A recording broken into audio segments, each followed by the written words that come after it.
Good evening. Actually, oh my gosh, good evening. I'm so used to doing them at night. I haven't done a morning show in God knows how long. So obviously, good morning, not good night. However, I guess if you're in the Philippines, it would be good night.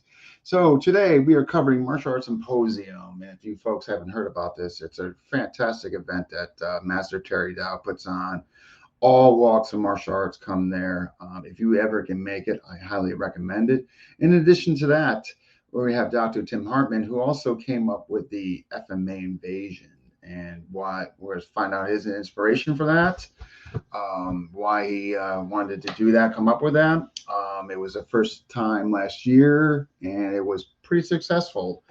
And we're going to hear from him on that as well. We're just waiting for Master Terry to come in, but however, Datu's here, so we're going to kick it off. If you're watching, tell us where you're watching from. Smash that like button, and we're just getting started. Did you have a call? Yeah, I did, but it's very unusual territory for me, Sachi. And here, without further ado, here is Dr. Tim Hartman. Hey. Maganda umaga or maganda gabi, depending on what part of the world you are. I know. I'm so used to doing it evening. That was interesting. And we got Terry from Stockton, Robert from Missouri, Eric Gator from Naples, and of course Sachi. Yes, folks, if you're watching, tell us where you're watching from. Smash that like button. And so we're going to be talking about the Martial Arts Symposium, which is held in New Hampshire. Yes. On a yearly basis. Hopefully, when Terry gets in here, we'll get some more information on that, as far as the inception, what he's doing, and we got Brett. Hey, Brett. And all that. I'm telling you, a fantastic event. Podcast. And we got Paul over there. Well, so, he would know Paulo, better than any of us, right? Be nice to touch base with you, Paulo. And here he is, Master Terry. All right. Podcast for folks without a real job. Yeah. Terry, how you doing? I have a real job. What's up, guys? Hey, can you hear me? Did I do it? Oh yeah, absolutely. Yeah, no, thank you. Yeah, thank you guys for doing this. I appreciate it. So I was just going through the intro, Master Terry, on your wonderful event, and for folks who maybe are not quite familiar with it, can you just give us just a general background as far as the inception of it? What was the inspiration, and all that? So, a bunch of my friends that ran their martial arts schools of various disciplines all started. Terry. Blue screen is always usually internet related. Usually. So if he got in, hopefully he'll be back. But technology. Huh? At any rate, though. I hope he's still not talking. No, he's out. He's. I just texted him just in case. Yeah, I was. He's definitely out. But if you got in, I mean, He's watching us. You shouldn't have an issue getting back in. They just did that link again. Yeah, exactly. And so, Paul, if you're still with us, definitely gonna want to reach out to you, and I can kind of share with you what I've been doing with my wonderful spare time as of late. Here he is. He's back. Okay. I was watching and listening to you guys. Oh, there we go. Oh, this is probably just a glitch. Yeah. So anyway, the question was like the inception, the inspiration for this event, and you were starting to answer the question, and then all of a sudden you disappeared. I covered it in my own world. So starting back at the beginning, in the late 90s, a few of my friends that ran martial arts schools with different disciplines all started bringing our students together, and we just started calling it a combined arts camp. And we would train for a day and, take an hour apiece. And there was usually 5 or 6 of us that would teach for an hour. And it just continued to kind of grow to where we had almost 100 people training. And then Bruce Juchnick's organization had an event in New Hampshire called the East Coast Gathering. And the person that was running that moved out of state. And I asked Hanshi if he wanted me to kind of pick it up I was already bringing in my teachers and, Michael DePasquale, Bill Superfoot Wallace, bring everybody together at the same time instead of hosting all these seminars throughout the year. And he said to go for it. And all his organizations jumped right on board and brought people the first year. So this is actually year 19. So next year will be our 20th year anniversary. 19 from when years. I called it the Symposium. We, like I said, late 90s, we started this idea of cross training. I had a few students of mine that were training with Steve Lefebvre in both grappling and stick and knife fighting. And so our mutual students connected us. And then I met some of the people from Jason Scaduto's camp, Mike and May Williams, Mike Fitzgerald. I met all those guys through a Superfoot event I was doing. And so we all just, I don't know, everybody was open-minded and wanted to train. And that's kind of, I guess, how it started. That's fantastic. As far as the open-mindedness with all the, different styles and what have you, and factions, that you can get all these people collectively together and in harmony. Just quickly, martial artists getting along. What a novel concept. I know, right? Year by year basis. Just quickly, just for folks that might not know each of your martial arts background, quickly, what can you tell us about each of your backgrounds? So, Datu, why don't you start first?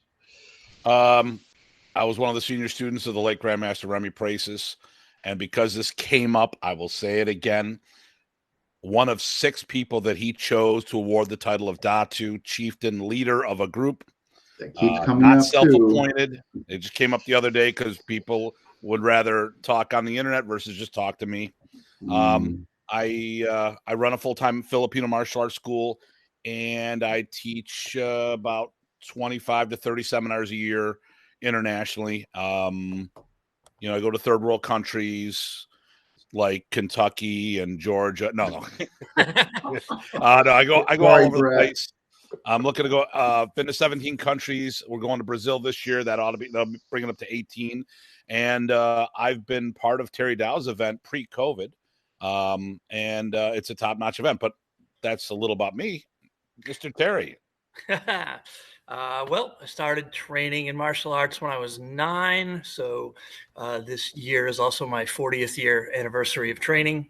Started in Kempo Karate when I was younger, and then met Bill Superfoot Wallace when I was 20 and asked him if I could come train with him. And he said, sure, come out to LA. And at first I thought it was probably a blow off, I'd never really met a celebrity before him. And he gave me his phone number, and turned out to be his home phone number.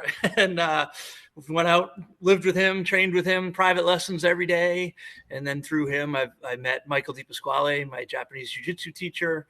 And Bill being the ambassador that he is, I've just been extremely fortunate to meet so many talented people. Have traveled the world, with him, and now kind of have my own gigs representing Superfoot System. I'm the technical director, vice president of Superfoot System, as well as running the training station in Manchester, New Hampshire. And just blessed to have met everybody like you guys and all the talented people that I get to work out with wherever I go, and been able to build up the Symposium. We have 42 seminars on Saturday alone, which kind of boggles my mind. And it's been my mission the last 3 days to kind of get that schedule written. And, I want to make sure. Topics, don't I? Hey, you're already in topics. It's one of those things that I want everybody to feel equally represented, have equal training time as a teacher, and as well bring as high a quality martial art session as we can to the consumer and the people that are coming and training. So, I do everything I can to make it a high quality event with high quality teachers. And, and thank you guys for coming and for having me on here. I really appreciate it. Oh my gosh. And you do exceptionally well at what you've achieved. I think it's just incredible. And I can't even imagine what you go through as far as the scheduling blocks within the 2 days of, orchestrating that, who to put where and all that. That cannot be easy. It is not. Trying to not overlap a similar topic at a similar time, or a a person that would want to take a class from one of their teachers or people, if I put them at the same time, I was like, oh, why am I teaching it this time? I wanted to support my teacher. And so I try to be very cognizant of all of that and keep it as smooth as I can for everybody to do all of the things that they do. And again, just keeping everybody happy with their teaching slots. It gets challenging. I'll cut and paste things 30 times and then forget to put it back in somewhere. And then someone will say, hey, why aren't I teaching? Like, well, because I cut and pasted wrong, so I'm getting anxiety attack just thinking about what you have to do. Welcome to my world this week, man. I want to make everybody happy, and you're putting in here and there and I want to get the schedule released so that everybody can read it, start planning their training sessions. There's 7 classes per hour running all day. So it's funny because now everybody says to me, man, I don't even know what to pick anymore. And it's like, well, good. I've done my job. Yeah. It's funny. When I went first last year, it was overwhelming for me. And I'm so, and Datu, Tim, and Ty were just so accommodating to me because I was just like, I'm going to actually teach at this event. I'm seeing all these people and, I'm in the bathroom, having nobody would know it, but it was rough. And then after you do your first one, you see how friendly everybody is, and it's not that bad. And but yeah, I was just like, that's the key, right? I mean, I've gotten pretty picky about especially now, even the poster for the event, I've got people reaching out to me and saying, oh, I'll pay my expenses to come in and do different things. And it's like, well, is it the right fit for the event and for the clients? So I really try to be picky about making sure that we have teachers that are there for the students and not, I don't mean not to say that we're not there for ourselves, because obviously we all want to promote what we do and be involved and bring our systems to other organizations, but it's got to be about the students first and the camaraderie with the instructors, and really kind of gel as a group so that we can all look forward as instructors to hanging out with our great friends and people from different systems and exchange ideas, and not have to walk from one group to the next hearing someone say, oh, well, what I just saw over there was crap. We're not going to do that. I want you to do it this way. And it's like, oh my God. In the first years of the event, I can't tell you how many fires like that I had to put out. The first year there's always one, but I'm sorry to hear that, because to kind of expound on what you just mentioned, I didn't hear any of that the last one, and God knows how many people were there. I didn't hear any negativity regarding what somebody taught. I mean, obviously I didn't see everybody, but from the people that I did interact with or were exposed to, I didn't hear any of that, and that's just too bad that you had to experience that. But I guess you have to go through that stuff to get what you have right now, which is incredible. Well, Dean, you're not hosting someone like me, and people are like, Tim Hartman sucks. But is he a real Datu? Yeah, there we go. I know. I mean, I opened it up today. Okay. Yeah.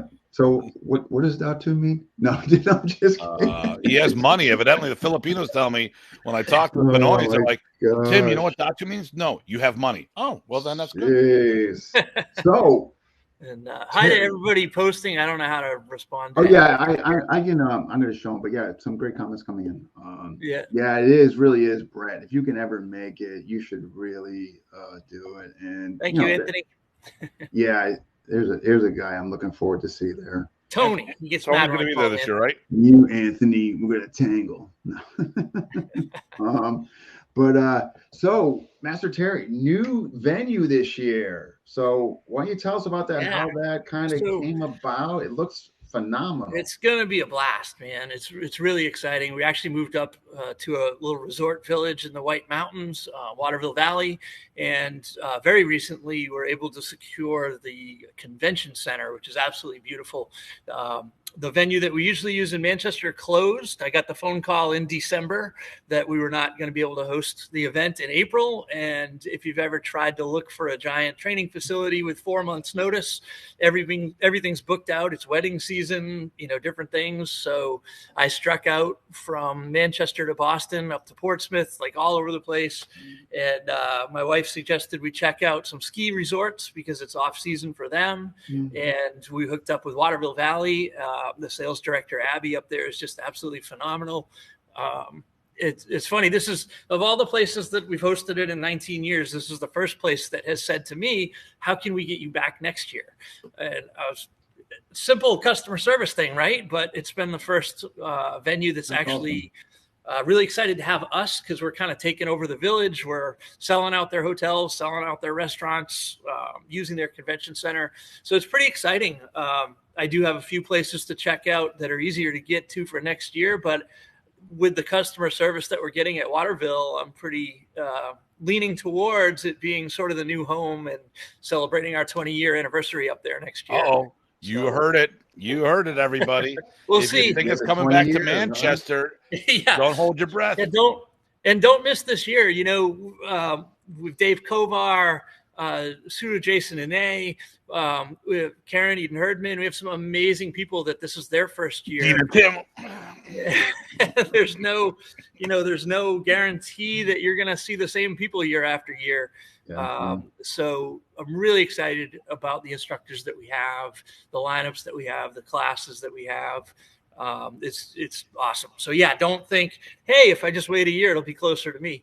No. I tell you that, just seeing some of the pictures of the facility and the background. I'll just kind of vent a little bit. I mean, we traveled. How far did we travel when we were learning martial arts? You know, it's like I had to drive 6 hours uphill in the winter to New Jersey to train in the deepest quality jiu-jitsu system. My kickboxing teacher was in California at the time, and then I hear people, oh, it's an extra hour.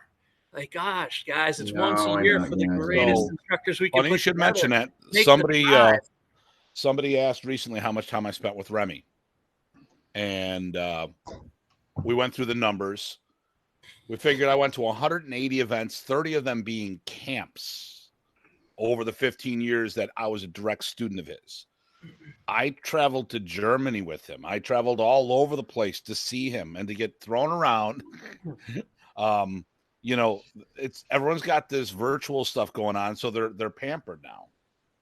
Yeah, that's what it is. It's the virtual. So now it's like traveling. What do you mean traveling? I could just go in my room and turn the computer on. Well, now everyone's like, hey, do you have that video on do you have that lessons on video? And I'm all about, if I go to an event, I want a video copy of it so I can go over it afterwards. And when I'm hosting an event, I'll do a lot of that because my job is to host the event, not to train, although I try to train as much as I can. But, at the end of the day, you need to get on the mats and get thrown around and feel it because, it just doesn't translate. That's an interesting aspect because while I think it served very well during the COVID time, and I really do, I think it brought people together. People were able to keep training and all that. But I do see now it's become a crutch where it's, almost people think, oh, I could just replace this with in person and all that, where really, it should be viewed as supplementary, but that annoys the hell out of me right now. Like, I don't want to do virtual seminars anymore. I do hybrid seminars. So I have a physical seminar going on and virtual people attending a live class or something. I've got people from, and a bunch of us do. We have long distance students that can't see us on a regular basis. So we work with them. But at the end of the day, people still need to get in and do stuff. And if all you're ever going to do is virtual classes, plus they're boring. I get to see people do carentas in the area. You might as well do it. The experience will not meet. I think, and Zoom, like, especially for our superfood organization, Zoom has brought us and Bill to so many people that they can interact live and interact with our training aids. And so that part of it's good. But when we do our black belt tests, you still have to be live. We encourage that you have to get to a seminar. So we can kind of get our eyes on people and fix some of the things that maybe they wouldn't have fixed before they show up in person. So I think it still has its place and its purpose. But yeah, man, I love seeing everybody in person. And, you jump out there, somebody does something that looks like, I don't want to say impossible, but you see certain demos and you think, man, how do they do that? But then you just run out there and say, sir, could you do that on me? As opposed to that doesn't work, but it is there to supplement, not to substitute training. Right. Yeah. Supplemental. Right. Exactly. And, and of course, if you're in a very, you're in an area where there's just no access to anybody. Okay. Well, then obviously it's better than doing nothing. Right. and there. But if you can, absolutely, do getting, travel. What's Eric saying here? I got Guru Dean on the screen. Mr. Rebello with us. It's not all crocked up. Oh yeah, Here. we we talked about him logging in today, so he followed us over today. He was there last night on the pre-show. Jeez, so anyway, I brought up, so that's Terry. I brought up about this, what seems like it'd be a famous meal, and Datu Tim was like, well, what's going to be served? What meal? And I'm like, you didn't see what's going to be offered at the Saturday night dinner? I mean, how could you not pay attention to that? So I'm going to let you. You. Robot. He shows up. He goes, Tim, teach that group. Okay. And then I'm a low maintenance kind of guy. All I need to know is once I get there, where do I go to sleep? Where do I go to teach? And I'll follow everybody for food. I don't pay attention to that. The lodge so is right around the corner from the convention center, and so I mean, you could drive it in 30 seconds or walk for a minute or two. Yeah. But yeah, we lucked out because the wedding that was in the convention center got moved off site, but it's still being catered by them. So they said, well, if you tag team and copy the wedding menu. I said, what is it? And they said prime rib. Also, we go, well, yeah, like I'll copy the wedding menu. So they're just catering us both at the same time. So it actually and if you don't like meat, I'll take your portion. And then it's probably ruined it for me for eternity, right? Like now I have to keep up with this standard that they're giving me. Hey, there's the prime rib, and then there's something encrusted, like walnut encrusted chicken with amaretto sauce or something, and eggplant lasagna for terrible, the vegan people. So I mean, again, that's gonna be fun. When I'm obsessed with food. So when I saw that, Kempo Joe's excited about prime rib. For those guys who are vegans, you know what? We fought long and hard to be on top of the food chain, and I'm going to make sure we stay there. So I will take your portions. So what's going on? So that's a good question, Dean. Master Terry. What's going on Friday night? So we're creeping the event back a little bit because everyone gets fried by Sunday afternoon, and we have extra travel time. So we're gonna do 3 seminars on Friday night. Bill Superfoot Wallace will kick it off at 3:00. Hanshi Dave Kovar is going to come in and do some incredible drills with everybody and high motivation. And then Suro Jason Ane and you guys from the Filipino Invasion are going to kind of close out and headline Friday night. And then again, we have the 42 seminars on Saturday. Datu Tim could speak more to what the Filipino Invasion has become, but it's really exciting for me to have a group like you guys that wants to build curriculum at the event and bring together these super high level teachers, all who are fantastic human beings, which is more important to me. But you guys have brought those very same people together with an incredibly high level of martial arts. So it's really fun. I love watching it grow. I love being able to facilitate the group and hang with you guys. So thank you.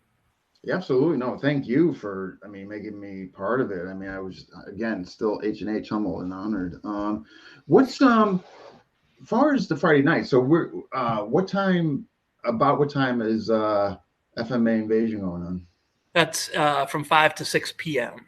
5 to 6 p.m. Yep, and then we'll stop at 6 for the night because people will have to figure out, where they want to get something to eat, and then Saturday morning we're going to start early, guys. We're going to start at 8 a.m.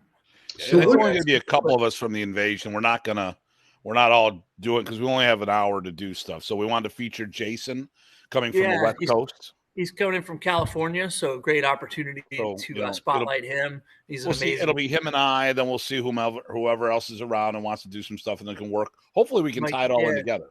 Mike and May should be up there by then as well. Yeah, I'm just not sure about Steve. Probably wouldn't be up there because he just usually rolls in first thing Saturday.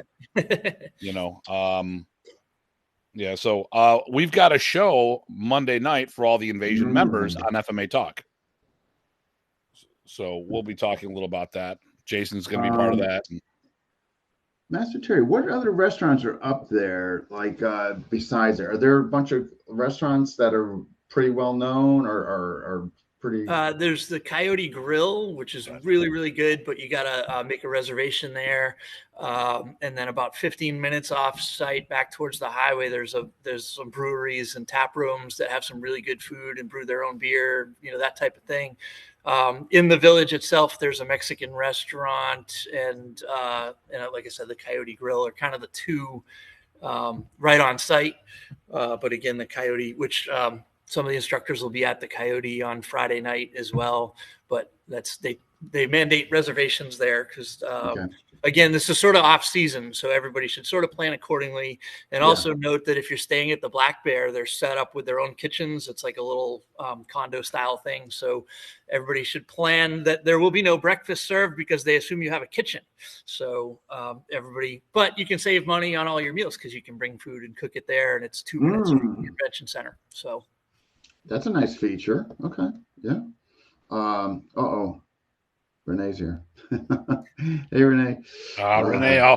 Good morning, Jeds and Tim. Oh yeah. Thanks. Thanks, Renee. You suck. So what? Okay. Let's get into. So what made you want to kind of highlight FMA more? Like I know you had FMA guys up there. But what, was it the meeting of Dr. Tim and that kind of sparked getting more FMA guys there or featuring it more, highlighting it more? Yeah, I mean, we've always had that component. And I think, my favorite thing about bringing different arts together is the synergy and how certain arts overlap and kind of fit with any other art that you do. And so it's like with Superfoot System, we have a curriculum that rotates right on top of any curriculum that people teach at their schools, right? And so I kind of spend my life around this, how do we incorporate what we do with other systems and other martial arts and just add to that curriculum. And I found over the years that the FMA systems, number one, a lot of school owners are looking to have it as a component in their training or at their gyms. And number two, it just fits so well with pretty much any system that you're learning, right? All of a sudden you can add sticks and knives in, a lot of arts try to address those components for self-defense. And so it's just really something that fits in so well. And then I think, Datu is definitely the person that brainstormed the Filipino invasion and wanting to kind of really push it to the front of the event and feature a lot of the art and artists that we have up there. So, Tim, you could probably speak a little more on your goal for the invasion, but we'll segue into that. So, Datu, what was the motivation and inspiration for FMA invasion? Was it something that just kind of came overnight, or was it something that you wanted to see happen by being invited there? So, first of all, let me tell you how. Okay, so right off the bat, a bunch of people are going to probably, when you get done with this, you go, "How do I get involved with this event?" Let me tell you how you get involved with this event. You go and attend the event. How I got there was that I was hosting an event, and I went to Rochester to see two of the people who were going to teach at my event, and that was at the Renaissance Martial Arts Festival that Mark Cardona was hosting. I went there, and this is pre-COVID. This is pre-Forged in Fire. I introduced, and that's important, I introduced myself to Mark. He knew who I was. I go, I need to see Border and Hawk when you're done. Just hanging out. Well, Doug Marcada was supposed to teach. So I said, this is before Funker Tactical became all this stuff. He got sick or exposed to H1N1. So this is what ways back. And I said, listen, and Mark was talking to me about, I don't know what to do. I go, well, I'm here. If you want me to teach, I'm more than happy because I'm just killing time until the seminar's over. He put me on the bill. Evidently, I did a good job. He had me back the next year. I warned them about some knucklehead who's going to come and cause trouble. No, that's not a problem. You can handle it. The knucklehead showed up, attended my class, and just then to be clear, this wasn't me, was it? No. Attended my class, but taught his own class during my session. So Steve Perlman, the host of Saratoga, was there. Saw at the time the current host or the post host. He saw how well he liked my presentation, and he saw how well I handled the knucklehead. Invited me to his, and afterwards I talked about it. I go, it could have been worse. The guy, he wanted me to engage. I wasn't going to do that, blah, blah, blah. He invited me to Saratoga. I've taught several times at Saratoga. Terry saw me there. I never asked Terry to have me on the bill. Terry saw me, we became friends, and one day he goes, Tim, I'd like to have me to teach. And I knew about his event, and I would have loved to teach earlier at the event, but I didn't feel comfortable to approach him and go, hey, how do I get at your event? Instead, he recruited me, and I went there. There's other people who showed up to that event, attended, he got the vibe to see if he likes them or not, and then eventually invited them to teach at the Bill. So that's how I got there, and that's how people can get involved. But you just don't sit there and say, I want to teach at the event. You got to work your way in. Just because you teach doesn't mean you're good at it. Can you work a seminar? And when I asked Terry, I go, how did I get part of this? He goes, Tim, I got a bunch of talented people, but you know how to work a room. You're there for the entire weekend. You're a professional when it comes to this. I wasn't bringing people because I'm 7 to 9 hours away. But the thing is, I brought value to the event, and I did the things he wanted in the FMA track to be done. Now, slowly but surely, there was more FMA specialists being added to the bill. And when he go and Terry asked me, who do I think would be a good fit? Because Mike and May Williams came back. Ty Botting was there. I was there. Steve LaFave is there. All right. And then I said, well, Dean be a good fit. Let's have Dean up. So now here we go. We have 5 of us, or 6 if you include May, because that's a team. And I'm like, okay, this is the biggest Filipino representation at this event. And my thing has always been about getting FMA.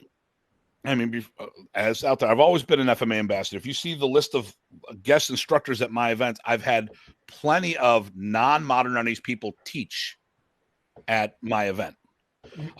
Terry's taught at my event. He's not even a Filipino martial art. I mean, he showed up at Superfoot Wall Systems, and he'll be back for the Buffalo Niagara Martial Art Festival because he keeps saying, I don't come back to your event. It's like, because there's a list of people that we go through. It's a different type of event. I just like harassing you. He likes harassing me. He knows I can stab him, but his kid's too cute. I won't stab him because of that. So there's a quick story. So when Superfoot was bodyguarding John Belushi, they walked out of Belushi's club, and there was a guy with a knife saying, and then Bill, of course, steps in between the two of them, and the guy's like, I'm going to cut you. I'm going to cut you. And Bill says, you might cut me, but you're not going to live long enough to see me bleed. I guess the guy changed his mind at that point, but that's like one of my favorite stories. Just made me think of it. There you go. So I have to threaten him more often, get cool stories. That's about. So when everyone sees me threatening Terry, it's just trying to stimulate his brain. So with all of us there, I really wanted to push the FMA track. I mean, here's the thing. So we talked about Hanshi Bruce Jutnik. When we were at the gathering, when we were in Rancho Cordova, there was a room set up for all the Filipinos, Filipino martial artists. Okay. So I went out there, and they were mostly Filipino because it's on the West Coast. I mean, I was like the first non-Filipino teaching there, evidently. So I'm in the room, and all the guys I'm talking to are like, this sucks. We're stuck in our room all by ourselves. I'm like, are you kidding? We've got a dedicated room for Filipino martial arts. So they're half empty. I'm half full. And I was asked to the bear pit is when you go out on the main floor and do a demo there. I was asked to teach there because I have a good presentation. Some people in the Filipino martial arts should not be on the main stage because they do not have that ability to work the crowd. They might be they may be the best at the craft, but working the crowd's a whole nother talent. Yeah. So I looked at that at the gathering. I'm like, they've got a Filipino track. It's constant.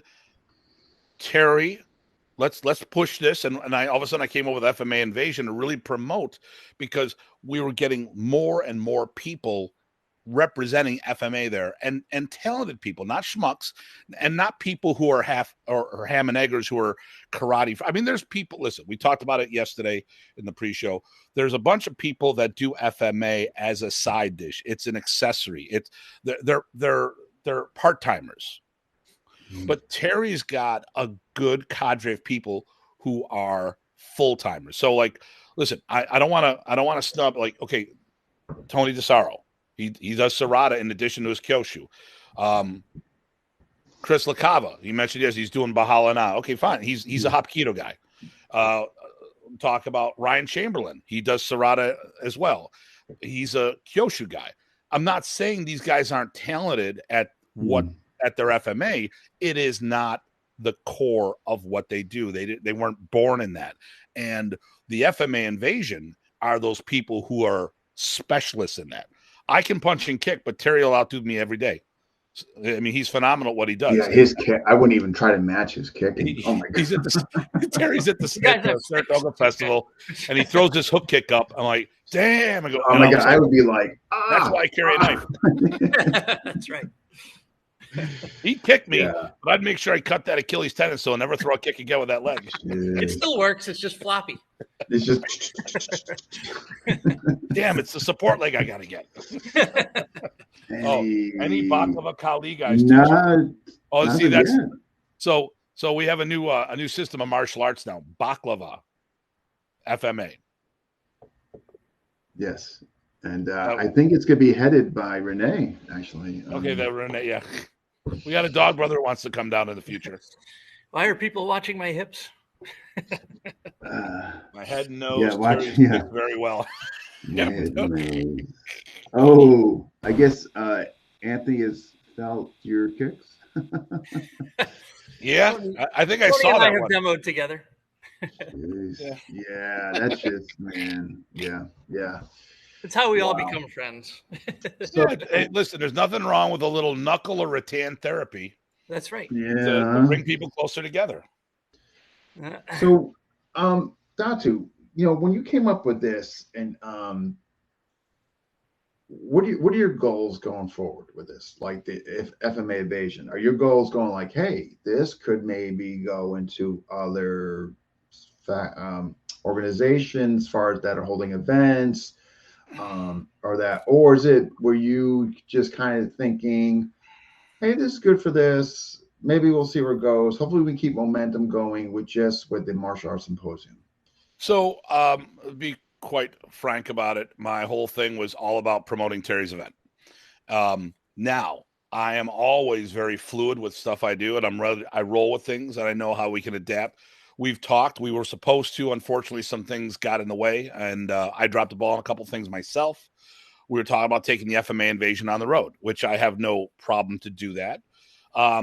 But really, for the initial thing was to really promote Filipino martial art at Terry Dow's event. I mean, here's my big game. I'm all about FMA, all about FMA.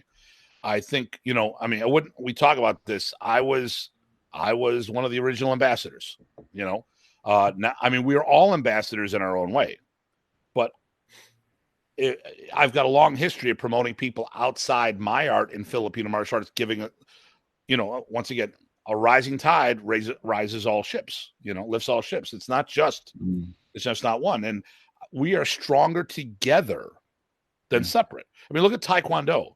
There are so many different Taekwondo organizations, but they're united under the banner of Taekwondo. Look at Pikiti Tertia. When they all split off from Leo, they still kept the name because he didn't create it. He inherited it.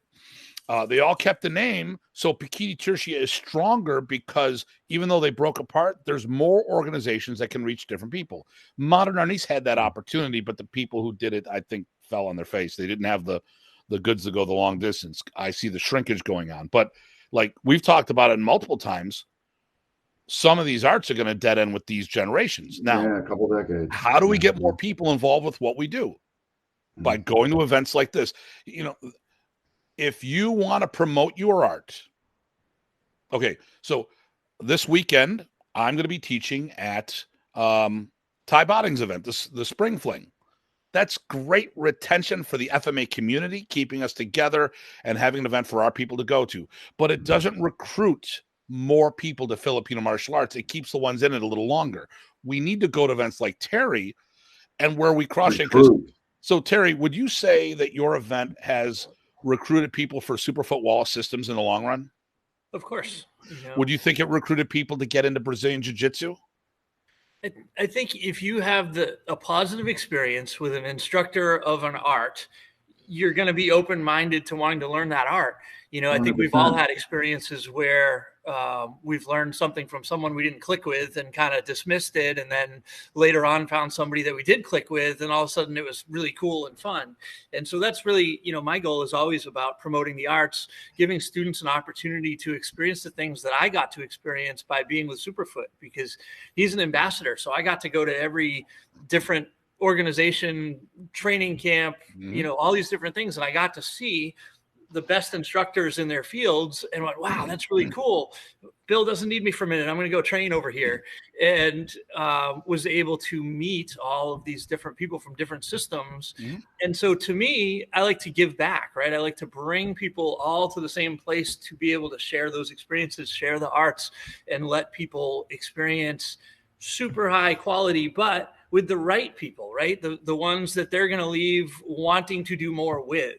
So yes, 100%. I think any art represented well would carry over to more people wanting to learn that, incorporate it, take a couple ideas from it. We're all different in our own physicalities and psychologies. And so a certain element fits better with a style or teacher. And then another practitioner is going to find another little piece from another person and wow, this is really great. I'm going to pull this in. So that's just kind of the way that I look at it anyway, is, you can pull from all these different things, these great people, and then possibly have the opportunities to do more in-depth study if you really fall in love with a certain system, right? This is going to events like this is what helped me build my organization, build my seminar career. I do not teach exclusively for the FMA community. Matter of fact, why would I teach for the FMA community? They're already in their own camps. They're I mean, a KI guy doesn't want to train with me. I mean, they might sit there and say, hey, I want to see Hartman's approach. I see him on the circuit. This would be a good experience. Hey, and I always ask people, do you have a good time? And Terry's never given me a report yet that people didn't enjoy my workshop. Probably because I pay him ahead of time not to tell me these things. I mean, the thing here is, one of the compliments I get all the time is people said, I really had a fun event. And that's the first thing. I don't care if they like the material, because the thing is, if they have a positive experience, they may or may not like the material. I've had plenty of people who started with Remy before me that have trained my seminars, and Hartman didn't show me much what I learned, anything I didn't already know, but I like the progressions. I like the so I mean, where I'm better than, we have to become better than the previous generation. We have to. So my teacher initially, John Bryan, I'm a better instructor than he was because I stayed in longer. Professor Prasis was an ambassador. He didn't run a school. He taught seminars. He was the rock star. I had to work for my money. He was the celebrity. He showed up and got his appearance money, So I have to be a better instructor. I have to break things down better, because you're not paying for the Filipino version of Miyagi. You're paying for Tim Hartman to teach you how to do the material. Terry, I'll guarantee you, if Terry taught at the same place that Bill Wallace taught, he has to do more, because those are big shoes he has to fill. And it's like, and he'll give out 5 times more probably, because Andy stares at me the whole time.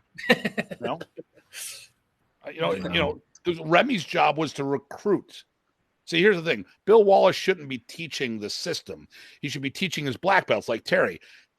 He should be the ambassador recruiting people, and then he ships them off to the black belts to teach the system. That's what Remy would do. Unfortunately, not enough of us had the skills to teach the art. But and you go to these events, and the first thing, but most people that go to events, they're not looking to switch camps, right? But if they're in Superfoot systems or jiu-jitsu or something else, hey, I don't do that stick stuff. Let me get involved. They might want to compliment, right? Well, I think, if you go back to like Superfoot's career, one of the things that made him undefeated, even though you can find a million people saying online, if he fought so-and-so or did this, that it would be different. But I can tell you from personal experience, his reflexes, his ability to read people, to know what they're doing before they do it is far greater than anybody else I've ever trained with. But because he went every place he could, if he drove across the country to a tournament and he passed the karate school, he would stop in and say, is there anybody here I can spar? And then he sparred everybody in every seminar that he taught until they no longer wanted to spar. So you figure this generation that has encountered the energy of thousands of training partners or opponents, depending on how you look at it. They're the ones that have received the information, right? They've felt the energy. They've seen the way people move. They know what you're going to do before you're going to do it, because they have had hands or feet on every single person that has ever stepped in front of them. And they did that by going places, training, being open-minded, jumping on the mat, exchanging energy, sparring, whatever it may be. So to me, that's kind of what you're talking about, Tim. The other thing tying into that, this is why it's important to do pad drills, to feed people, because if you're not sparring with them, because some people don't like to spar me because I'm in their kids' heads. But you get to see the tells all the time. It's the same thing as someone throwing a punch or kick at you, whether you're holding a pad or you're actually sparring. I mean, my guys, they never hit me with anything that I don't know it's coming. I get hit. Like, oh, when did you get so fast? But I saw it coming. But I'm in coaching mode now. I'm not in. I'm going to be turning 58 in May. I'm not who I used to be. But the thing here is, I can read my people, whether it be through sparring or pad drills or whatnot. And you need to log that mat time. You absolutely need that mat time. And that's, but I digress. No worries. So for Master Terry, new folks coming, like, not to say that everybody, would be overwhelmed or all that, but what can you suggest for new folks coming where they can maximize their experience and enjoy it? Just show up. I think it can be overwhelming even for a seasoned veteran, because there's so much being offered. And that's why I think really looking at the schedule, whether it be picking an instructor that you've always wanted to train with, a new system or art that you haven't experienced before, or if it's, if you're a Filipino practitioner and you just want to stick to the track, that's fine too. But I think just look at the thing you want to get out of it the most. If I know that there's a hole in my grappling game, okay, where are the grappling seminars? I don't know, man. I think everybody's pretty unique on what they want to get out of training. I think everybody has their own individual goals. And so I attempt to give as many possible options to people to pick from as I can. As a matter of fact, in the early days, I rotated the instructors to the groups. So you had to experience every instructor. And then probably 7 or 8 years in, the instructors and I were chatting, and they're like, well, why not let people pick? And I said, well, man, if they pick, they don't get to experience everybody. There's a new person they've never met. They're not going to go to that seminar because they're too busy doing something they already know. So I was kind of force feeding new teachers and new information. And then we just kind of outgrew that. There's no possible way for me to rotate the instructors to the groups at this point.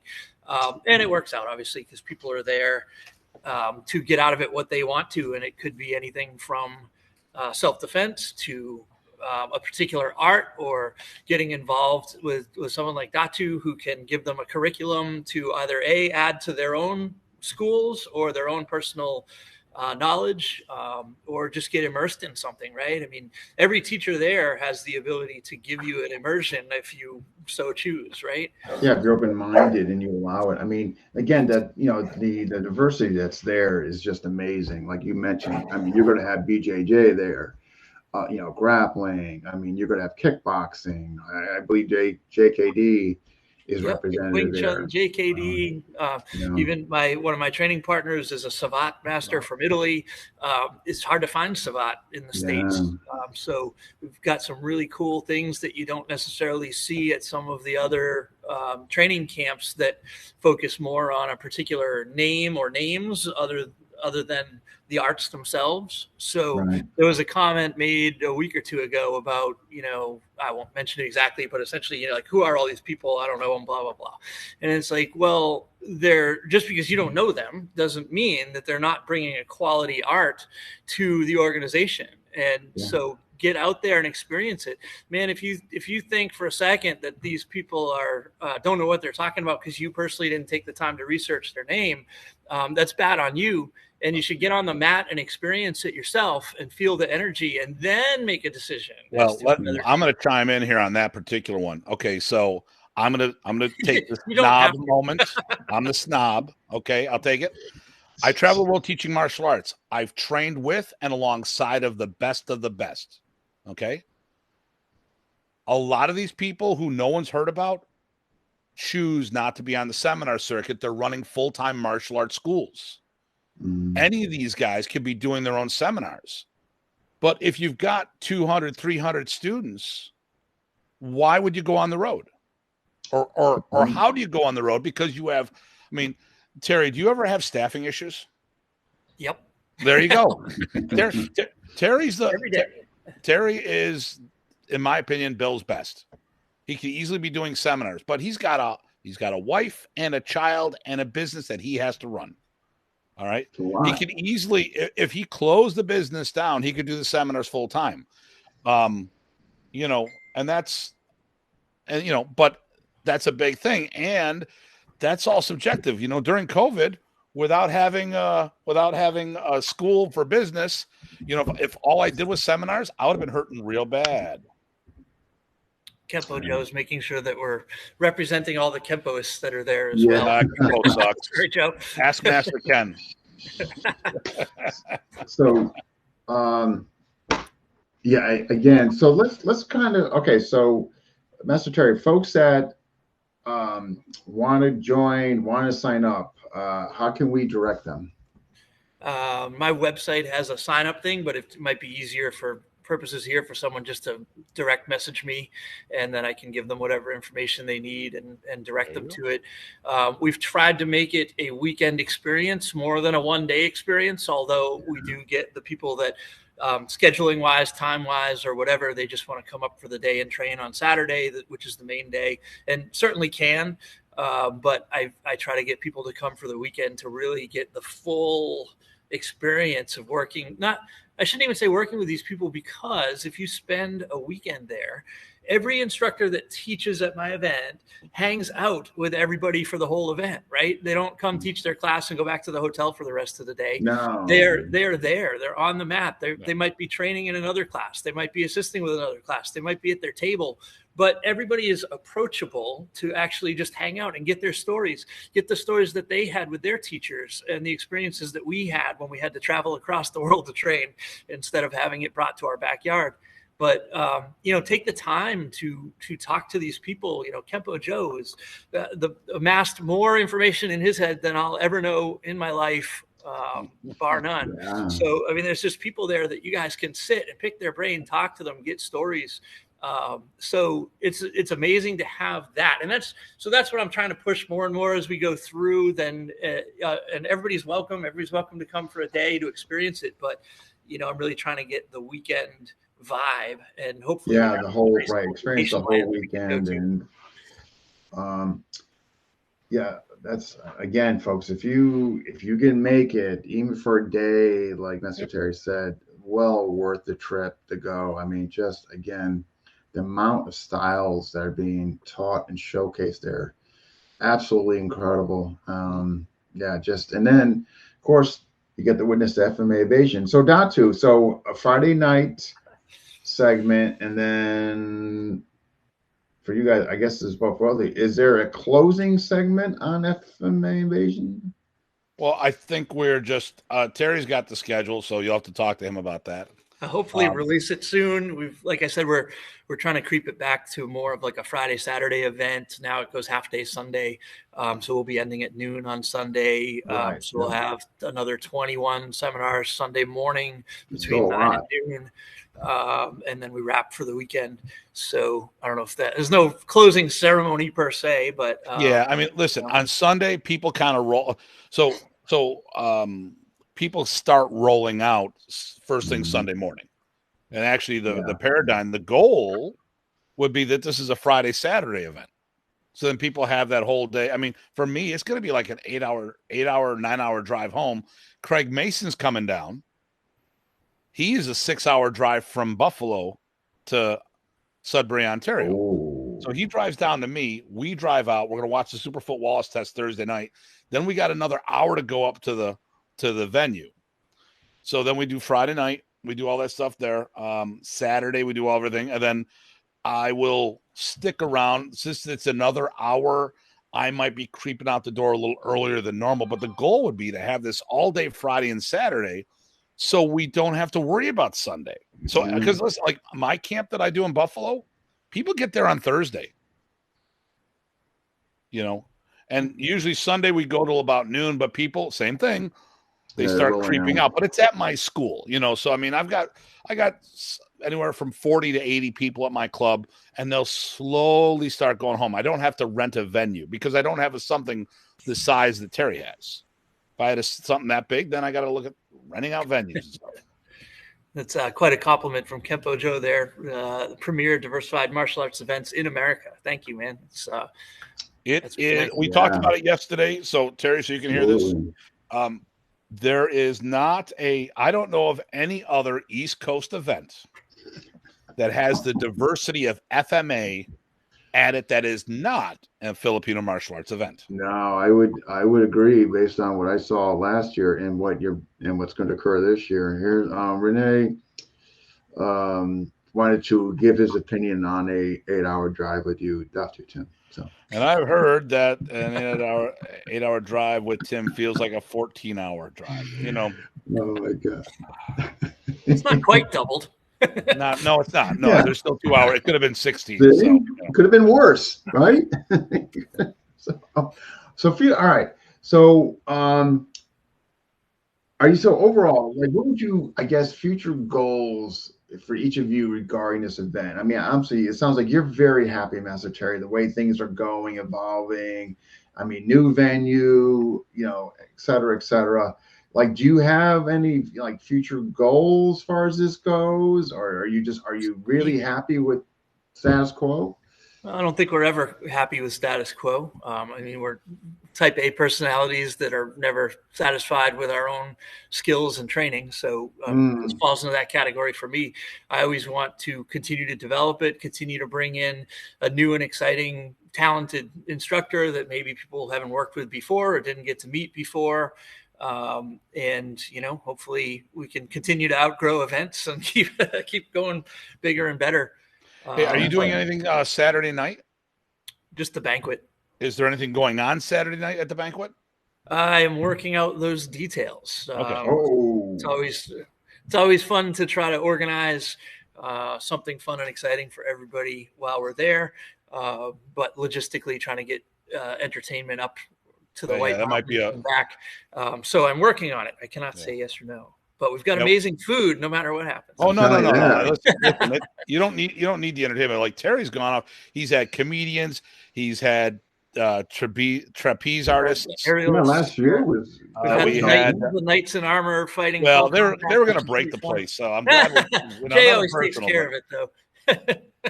But it's funny because we've had MMA fights at it, we've had kickboxing, and it's funny when you get into the combat arts. If I, as the promoter, walking around the room, you can hear every table giving their 2 cents on how they would have, fought or done something differently. But then you get, knights in armor smashing each other, full contact with battle axes, and not one person's going, you know what I would have done? They're all just like, oh. Well, I know what I would have done. I would have shot him.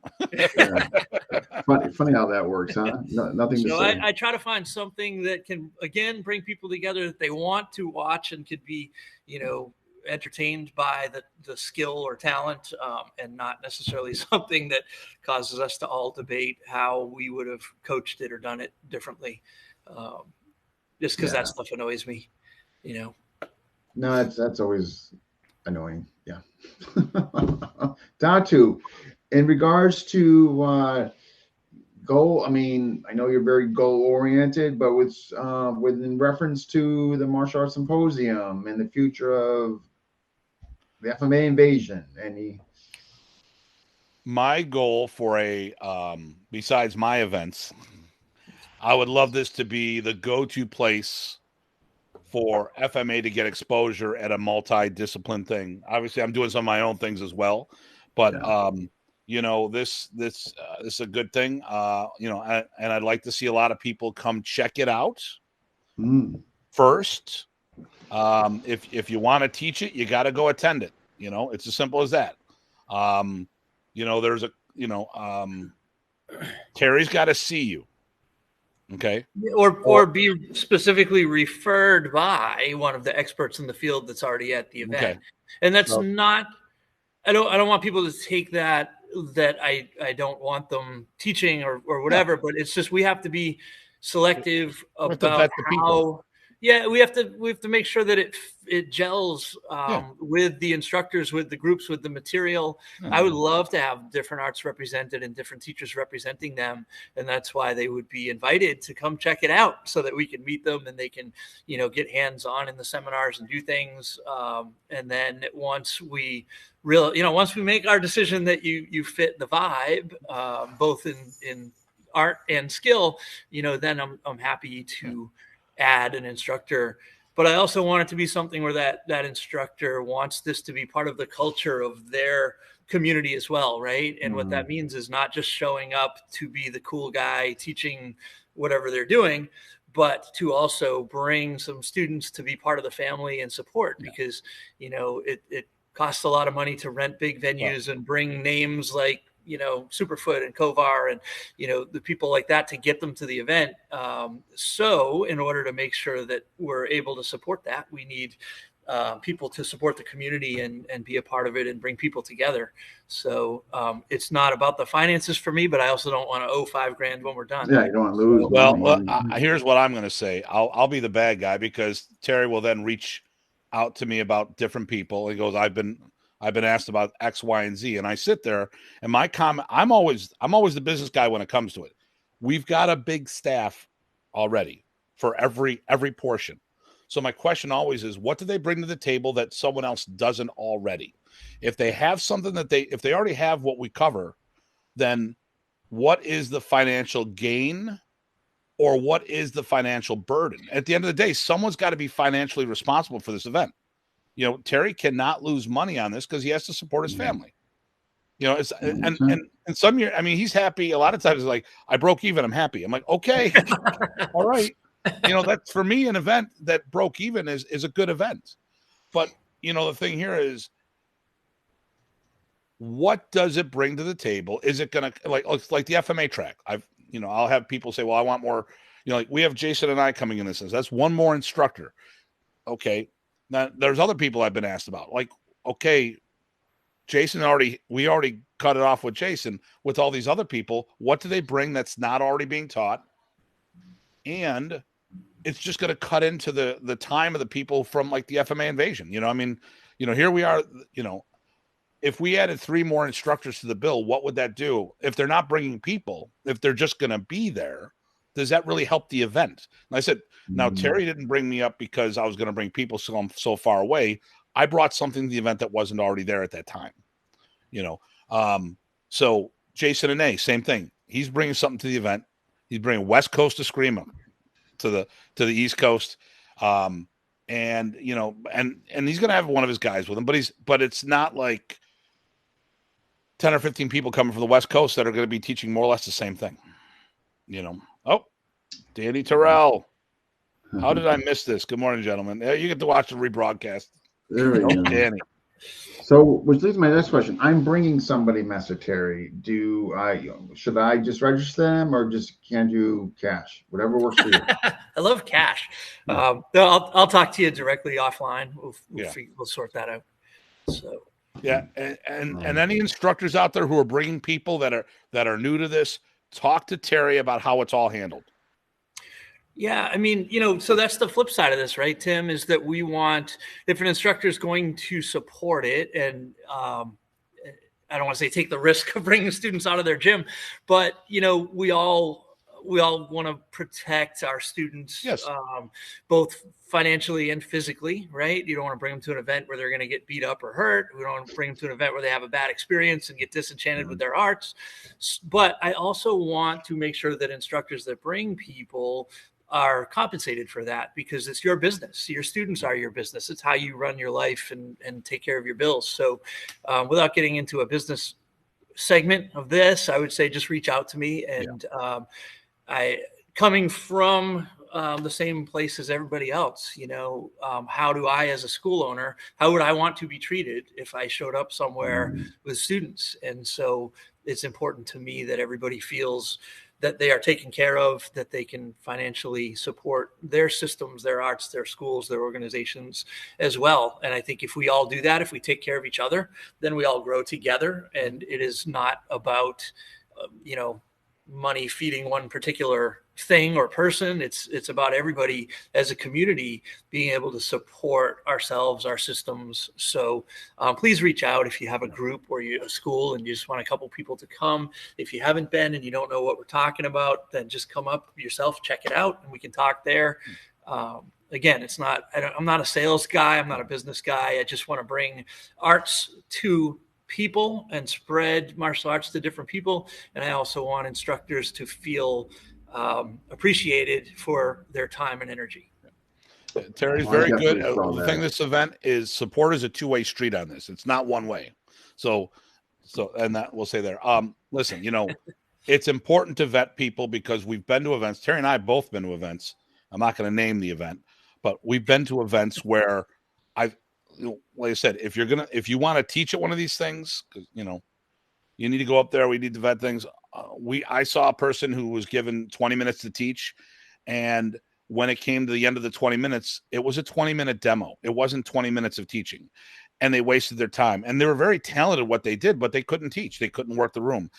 Terry is very selective to get people who can get the point out in a short period of time, get things going. I mean, when you taught with us last year, here's how much time we got to go. Boom. You got right into it, Dean, because we don't have time. And then we're there to talk to everybody. There was no pressure either. No. You can talk to Bill Wallace, Bruce Jutnick, myself, and others all day long, because we'll sit down and hang out with you.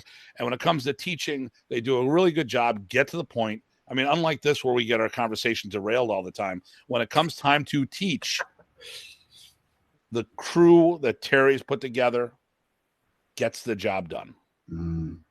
Yeah. And just to reiterate, you kind of hit the nail on the head that all the instructors are hanging out to be there, be accessible, talk to people, tell stories, answer questions. If you got a piece of information in the seminar and need clarification, you get a chance to just walk right over to that instructor and say, hey, when you taught this, can you help me understand it, or can you give me more?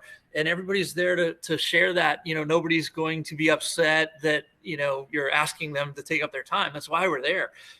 We're there to help you with those questions and be a part of it. The students should have the experience of something super positive, and bring a notebook, take notes, bring one or two things back with you, but have the experience that everybody there was an amazing person and hung out and talked to me. When I first met Superfoot, I did not know him. I just knew he was a celebrity, and he took the time to talk to me and invite me to train. And I was just kind of blown away that someone with his legacy spent the time with me, a kid from New Hampshire. And I was blown away by that. And I always try to keep that in mind as I'm teaching and putting things together.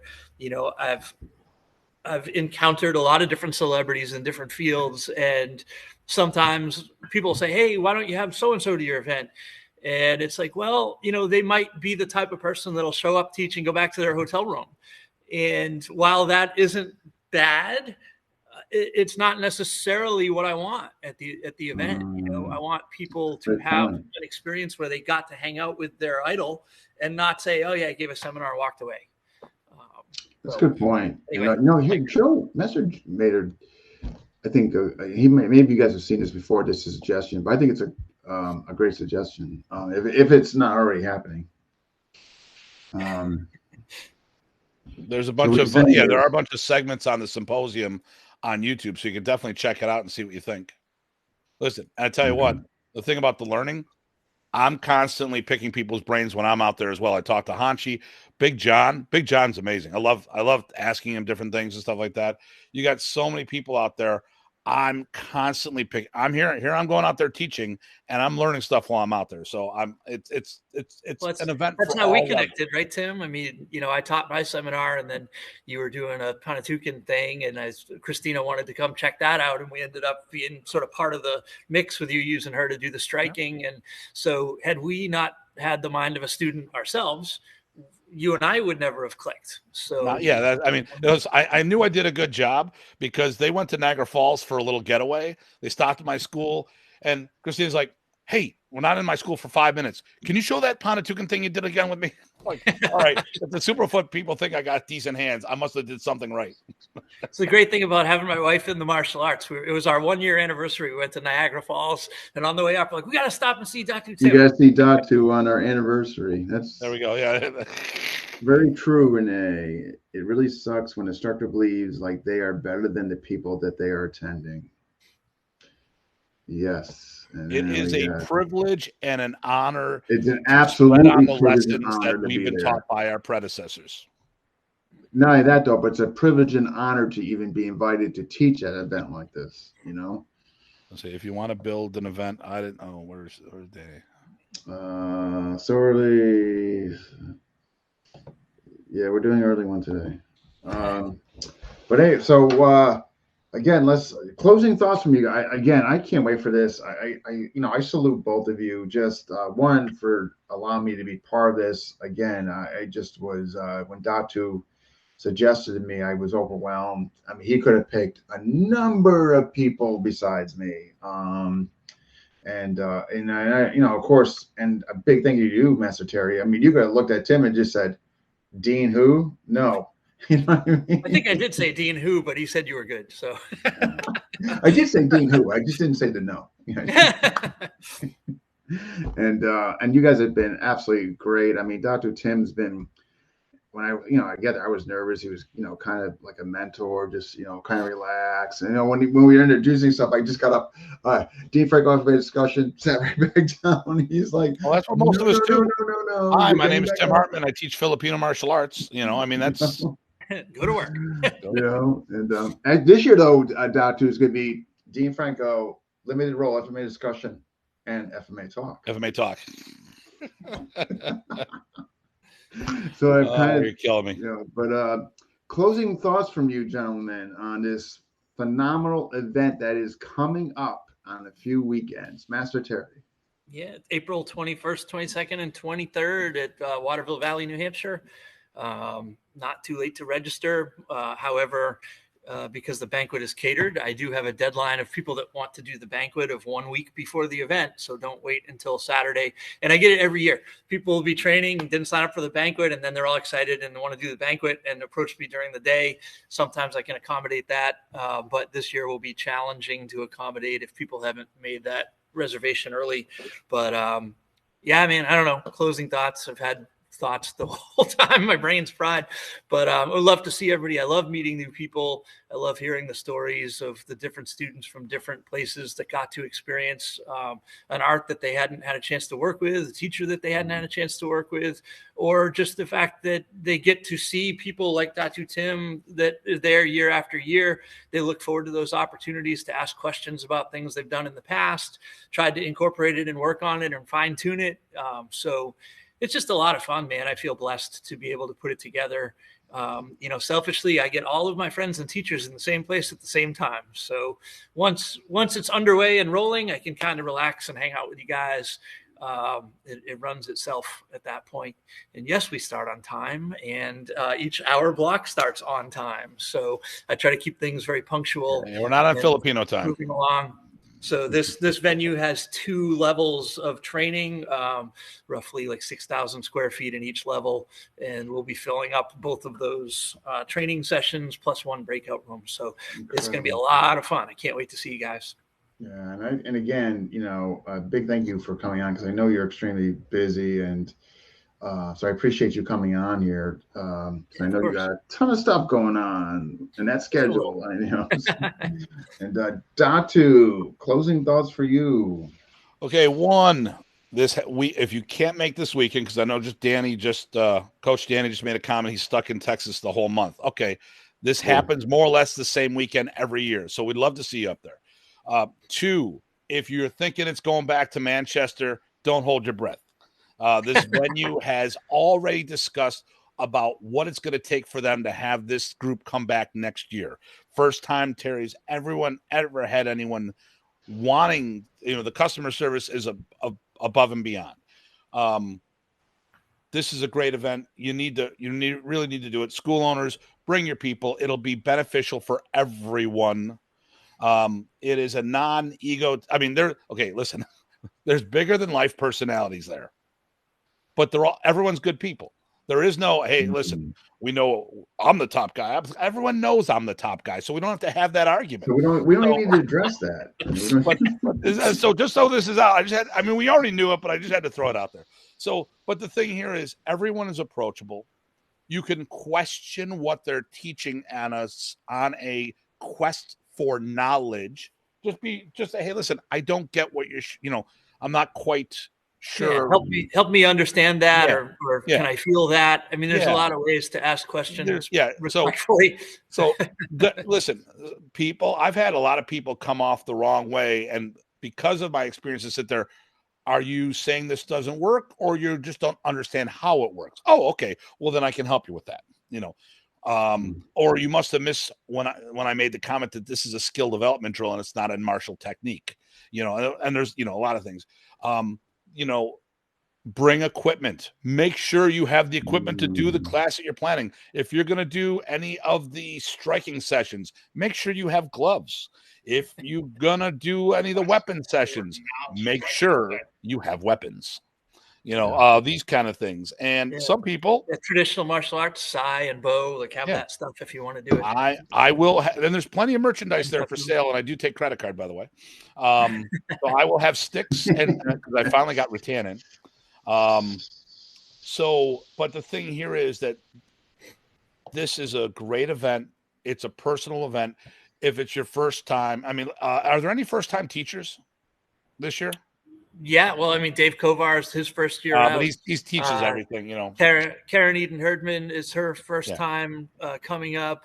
Yeah. Rebecca Creasy, so it's going to be her first time teaching. There's a half dozen. There we go. Or more and Jason and But listen, and when you're talking to Jason, he's a nice guy. It's just Terry didn't know how to read him. He really is a good guy. Yeah. But it's just like Jason's he's very guarded, left coast, type person. We talked about that yesterday, Terry. I liked him. I thought he didn't like me, but then apparently we worked it all out. Yeah, he's amazing. Did I stab you? No. Well, then I must have loved you. So he's amazing. I'm really happy that he's coming in. Great event. I can't speak highly enough about this event. And like I said, it's probably its new home. So it's the inaugural year. By all means, we should check this place out for the new venue. And like I said, you're not going to see Jason and A next year, most likely at this event. So every year has a unique guest. Just as an add-on to that, Tim, the amenities up at the lodge, for family members that may not be training. So if you're coming with someone that trains, there's so much to do up there. There's indoor rock climbing, swimming pools, tennis, saunas, hiking trails. So, there's a ton of stuff to do. And that's the other thing that I'm trying to wrap my brain around, right, is how can we make this event something where the whole family could come, because not every family is a family of martial artists. Right. We like the ones that are, because they love to work out together, and it's great. But then there's oftentimes a spouse or children or vice versa, teenagers that are training and the parents don't. So we're trying to offer something for everybody and have something fun for the families to do as well. And I think we're able to bring that this year, which is really exciting. That's awesome. Just all those, mentioning like that as far as what the other family members can do. That's I'm bringing my family up. So that's great. That's great to know as far as the stuff that they can do. Besides that, they're looking at some hiking and all that, but it's great to know the other stuff as well. I can't say anything more than what you guys haven't mentioned already as far as the event, how spectacular it is, well organized, well run, fantastic people, so on and so on. So if you can make it or you have an interest, please reach out to Master Terry on Facebook Messenger. and he'll give you everything you need to know about signing up on there. But without that, so yeah, I'm looking forward to seeing you guys. It's gonna be great. I'm already thinking about that Saturday night dinner. Dean just wants to get to dinner. He's going to tolerate the training. I gotta be honest. I saw that. I saw what you were offering. I'm like, oh, good heavens, man! It's better and better. Datu there. Somebody's wondering. Master Joe is wondering why you chewing your nails. I'm not chewing my nails. Tim, why are you chewing your fingernails? Oh, he must have. Okay. Oh, he's talking about. All right. Oh no, you got to. Oh no, you got to put the other one for me. Come on, he said something nice to me. Give me the third from the bottom. I did put that. Do it again. So yes, Tim is God's gift to modernities. Now I gotta send him a check in the mail for that one. Yeah, I would say that merits definitely a check sending. And here, this would be fun. I can make money saying good things. Yes, absolutely. Nobody told me. Yeah. We gotta keep that under the. Oh, sorry. Yeah, Tim's account. Terry, don't tell people how you make a living, making me sound good. And, well, they might want in. It could work. There we go. Okay, all right.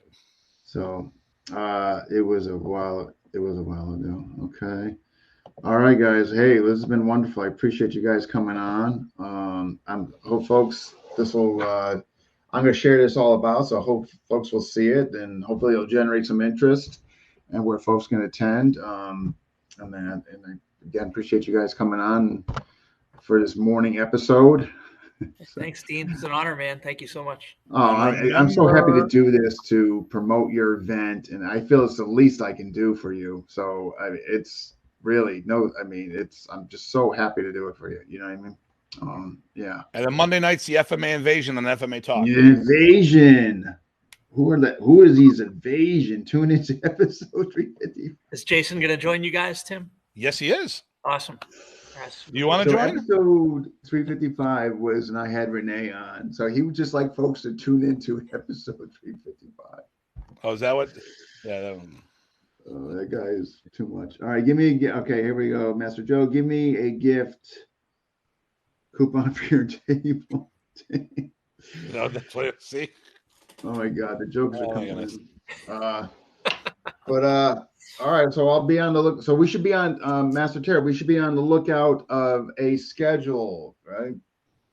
Yeah, in a couple days, I've got. I just have to fine tune it, and then all the instructors have to look and make sure I didn't make mistakes and omit things. Like I said, we've got 42 seminars on Saturday, so not overlapping topics and teachers is very challenging. No Pontukin for the Datu. I'll cut and paste and move things, and it's that's a lot. It's a challenge. No Pontukin this year. No Pontukin. I'm with Big John all the time, and I'm tapped out. All the stuff I got done. He's so much better boxer than I am. And Friday night, you have, and so folks, just so they don't, I want to just repeat this again for folks. You have 3 events going on Friday night. Yep. So at 3 o'clock on Friday, April 21st, everything kicks off with Superfoot. See what I did there? Okay. And then Anchi Dave Kovar, and then Jason and Nay in the Filipino Invasion, and then Saturday all day training from 8 in the morning until 4:15, and then some demos. The banquet from 6 to 10, and then we wrap up Sunday from 9 to noon. The school owners that are present are going to get a sort of a special gift from Anchi Dave Kovar. We're going to do a school owner round table where we can pick his brain for an hour at breakfast on Sunday. So what time as well, Chris Natsky is coming in, our Superfoot business director. So it'll be Dave Kovar and Chris Natsky. So that'll be at 7:30 on Sunday morning at breakfast. And it's the best time. So, and a reminder to everybody that's lodging up there, there are kitchens in your hotel room, so there's no breakfast at the hotel because you have your own kitchen. So you should be, okay, that's good to know. So folks, you might want to do a little shopping accordingly. pretty well. Hit that grocery store. All right, Joe. Thank you, Mr. Joe. Awesome show. Yes, I believe it. When you have awesome people on, they usually always turns out to be an awesome show. And then we got all right. Again, folks, appreciate it. You those who watched, commented. And again, if you have questions about attending and you want more information, please message Master Terry on Facebook Messenger, and he'll give you all the information that you need. And It looks be like good Danny's to go. saying 42 seminars. So just quickly, kind of how that works. There's 7 topics running simultaneously at 1 hour increments, and there are 6 increments. So you do have to sort of plan what you want to learn. I try to keep the FMA topic is running full time all weekend. Other topics bounce around. We try to keep a striking arts like kickboxing, boxing, Pantukin, Thai, Savat running. We try to keep some sort of self-defense topic running, a traditional martial arts topic running. So you kind of have these 7 different things running, and you can kind of pick a track if you want, or you can bounce around. It's choose your own topic, everybody. You go wherever you want, whenever you want. Names of teachers and topics are both listed on the schedule, so you get to choose who you want to learn from or what you want to learn. It's all up to you. Awesome. There's my closing statement, Dean. No, that was a great one. In addition to your previous closing statement. You've been closing for an hour and a half. What are you talking about? No, it's been no. I'm so glad we were able to do this. This needs to be highlighted. And so I'm just so glad to get you guys on here and really promote this. I just feel it's amazing. So yeah. And so again, both of you, and I will see you guys. Datu, I'll be talking to you next week. Master Terry, respect, and I will see you in a couple weekends. Hey, we are 2 weeks away. Yeah, it's crazy how the month is already going by. It's the 4th, and I'm like, we're almost in May. I know, this year. And also, Master Terry, just let me know what I need to do to sign up my guy I'm bringing. So okay, yeah, sounds good. Touch base after the show. See you guys later. Bye, guys. All right, guys. You guys take care.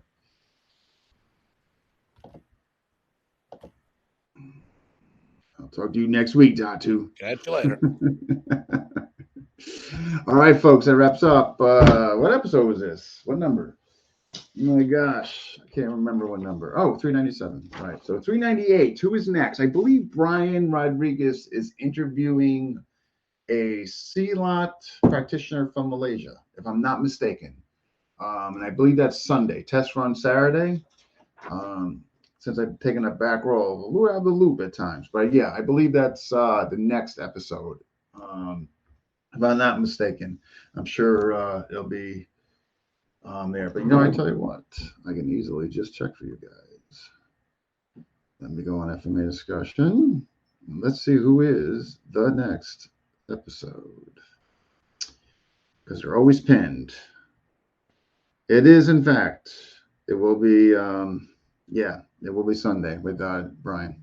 So check that out. CLOT. We'll be trying to cover more CLOT, folks. So but at any rate, thank you for those that jumped in. Again, if you got questions, message Master Terry about attending. All right, we'll see you guys next time.